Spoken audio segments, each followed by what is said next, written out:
What's up, y'all? Welcome back to Ruts. Real quick before we run up the score, I'm gonna need y'all to go down below and run up that like button so it can help the channel grow. And I got a little bit that I want to talk about, so let's just jump right into it. First thing that we're gonna talk about today is the Los Angeles Lakers. Now you're saying, Noah, every single person in media that I'm hearing right now, all they're talking about is the Lakers. Well, yeah, because are they in trouble? So the Lakers are currently sitting at 21-20, which would put them at the 7th seed. And for a team that most people would say that is a contender this season, obviously it has not been pretty. The Lakers have not had very many bright spots this season. You know, LeBron James has been going off, but you look at the rest of their team, Anthony Davis is currently averaging, I got his numbers up right now, he's averaging 23.3 points, 9.9 rebounds, and 2.9 assists. Now you might be saying like, hey, that's not that bad. It's bad. He's having one of his worst shooting seasons of his entire career, shooting the three ball at 17.9%, which he has a career percentage of 30.4. But like still, you might be saying those numbers are pretty good. If anybody is watching these games, you can see how bad Anthony Davis has been this year, not to mention the injuries that he's constantly struggling with year after year after year. And once again this year, it's keeping him out of playing games and helping his team win. Another huge piece of why the Lakers have been struggling so bad to start the year is Russell Westbrook. So they traded for him back in the offseason. I don't remember which month it was, but they traded for him back in the offseason. They gave up pretty much all their depth they had left to get this guy who doesn't shoot the ball, and they're pairing him with two other stars that they're not really known for their shooting. And they're basically saying, we'll take the star, we'll take the total value and figure out the rest. So they trade for Russell Westbrook, and they signed for all these role players to shoot the ball. None of them are shooting the ball well. And as you see with Russell Westbrook, he's currently averaging this season 19 points per game, 8.1 total rebounds, and 8.2 total assists, shooting the ball at 44% and 29% from three. I rounded down a little bit, 29.8% from three, which, once again, the stats don't look horrible. He's still averaging 19, 8, and 8, which, I mean, he's still getting triple-doubles consistently. But if you're watching this guy play, he is not playing team basketball. I've been saying this now. You can call me Russell Westbrook hater. I actually don't hate Russell Westbrook. I like to watch him play. He's got an unbelievable game. But I've said ever since he's been on the OKC Thunder, after they blew the 3-1 lead to the Warriors back in, I believe that was 2016, I had said Russell Westbrook will never win an NBA Finals unless he goes and rings chases maybe later down in his career. But I've always said that he will never win an NBA Finals, and he's proving me right now that he is more of a I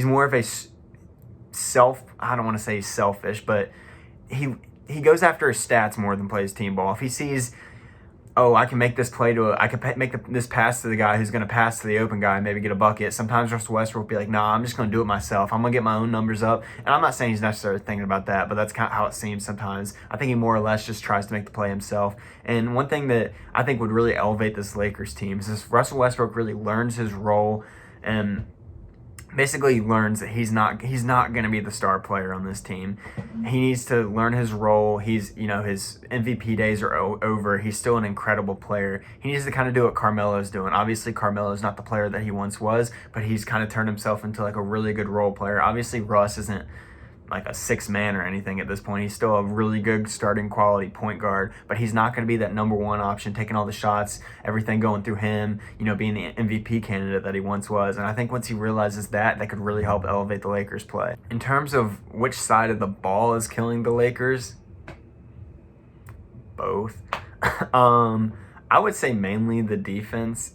Actually, I'm going to look this up. Their defensive rating this season is 109.3, which actually isn't bad. It's 0.5 better than the average of the league. So they're actually an above average defense according to the rating. If you watch the games, I don't think they have that whatsoever. I'm about to explain why I think that's the case, but if you're watching these Lakers games, they look like they don't know what they're doing on defense, as opposed to previous years. The year they won the finals, they had a 4.3 defensive rating higher than the average, and then last year a 5.2 above the average. And like I said, this year only 0.5. This is a team that the past few years under Frank Vogel has prided themselves on their defense, and they really haven't played much defense so far this year.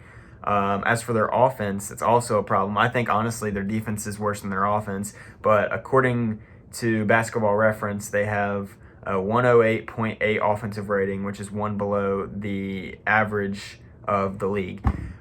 It's a problem with both. Like I said, they can't shoot the ball. which is making it hard for, LeBron can't drive down below when they have all these guys cramming in the lane. LeBron has been the only bright spot of their team. Let me not throw LeBron under the bus. He has been absolutely insane. But the Lakers are in trouble. The reason why I want to talk about the Lakers is because I was listening. Obviously everyone's talking about it. And it's got me wanting to talk about it. I was listening to Zach Lowe's podcast. He was talking about how, oh no, the Lakers might not make the playoffs. Oh no, their pick might relay. I don't remember who has their pick, but if they're like a bottom whatever team, their pick relays to somebody. He's like, oh no, it might relay to. I don't think that's going to happen. I'm not going to overreact. I've also listened to podcasts. And basically saying that the Lakers are done. Like, their season's over. They're going to miss the playoffs. I'm not going to go to that extreme, but I am going to say the Lakers are in trouble with Anthony Davis still missing time, and they don't really have any trade assets either. Like, the Lakers have always been like, oh, we got a problem? Let's just trade these guys away and flip it around. No, they don't really have any trade assets. They got a bunch of old players who aren't playing really well. Their next pick isn't until, feels like 2050 something. They've traded away everything for Russell Westbrook and Anthony Davis. And really their only trade asset is Talon Horton-Tucker, which I think you have to trade if you're the Lakers. What they have right now, you got how many more years left of LeBron? I mean, he's 37 years old now. Obviously, he still looks incredible, but you never know when he's really going to, slow down. He's aging like fine wine right now, but do you really want him to take that risk in the future? I think you got to continue to go all in. You got to trade Talon Horton-Tucker and anything else that people will take. So I'm going back to Basketball Reference. I'm a huge fan of Basketball Reference. I'll reference that a lot on the channel. Sorry, that was not funny at all. So Basketball Reference currently has the Lakers projected to get the 9th seed after the play-in. So the Basketball Reference actually projects the Lakers to not make the playoffs, as it gives them a 44.5% chance to make the playoffs, which is the 9th best in the Western Conference. It gives them a 0% chance of getting seeds 1 through 4, gives them a 2% chance at seed 5, 6.5 at seed 8, 16.1% at 7, and 19.9% at 8. And then it goes on to say their play-in chances, and it basically is saying that they're likely going to be a play-in team.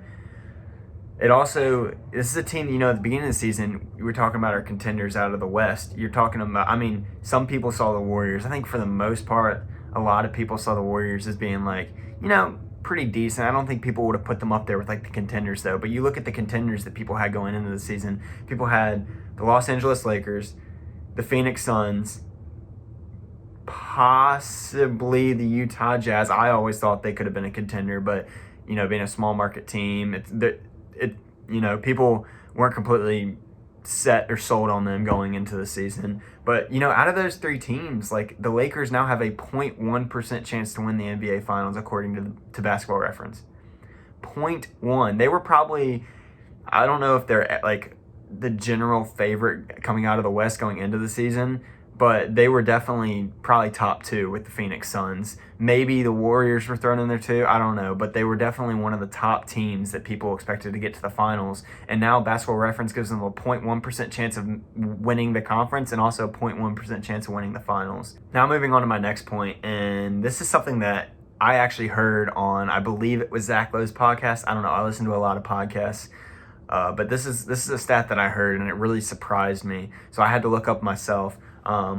So according to Power Rankings Guru, it was the top site that I could find in terms, and it's done the math and everything of seeding, but basically it calculated strength of schedule. The Los Angeles Lakers have currently had the 3rd easiest schedule in the entire NBA. Only below them is the Milwaukee Bucks and the Utah Jazz. So they've had the 3rd highest schedule in the NBA, and they're still sitting in an 8 seed, barely above 500.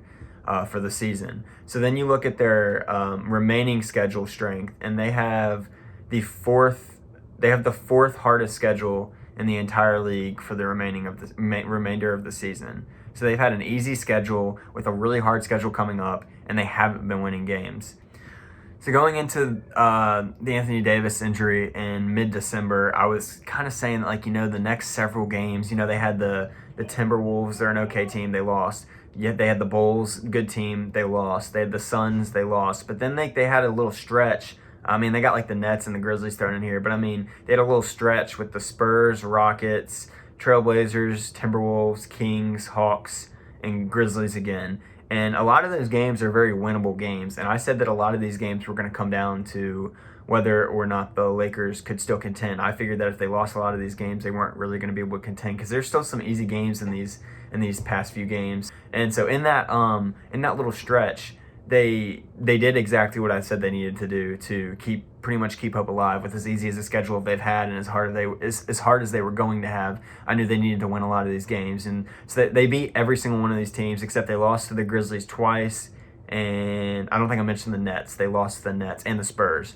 But for the most part, they surprised me. They're 5-5 in their last 10, which I think they needed desperately. I also saw something. Anthony Davis is making good steps to coming back. I don't know when that would be. You never know with Anthony Davis. It could be. I'm not even going to get into that. So that's all I'm going to talk about with the Lakers. What do y'all think? Do y'all think the Lakers are screwed? Would you guys go on and say that they're not going to make the playoffs? I don't know. I think that they're going to be a playoff team. I mean, looking at the teams ahead of them, they're only a half a game behind the 6th seed, 2 games behind the 5th seed. I mean, I don't see any way they catch at least the Warriors, Suns, and Jazz. Grizzlies are playing good too, but I could still see them definitely not even being a play-in team. So I guess we'll see. Real quick before we move on to the second half of this video, because I did want to talk about something else in this video. Just a reminder that if you're liking anything in this video, to go leave a like. And if you've stuck around this long, obviously you're enjoying something. So click that subscribe button and click the little bell button so you can be notified when I release more videos. And we can continue to talk hoops with each other.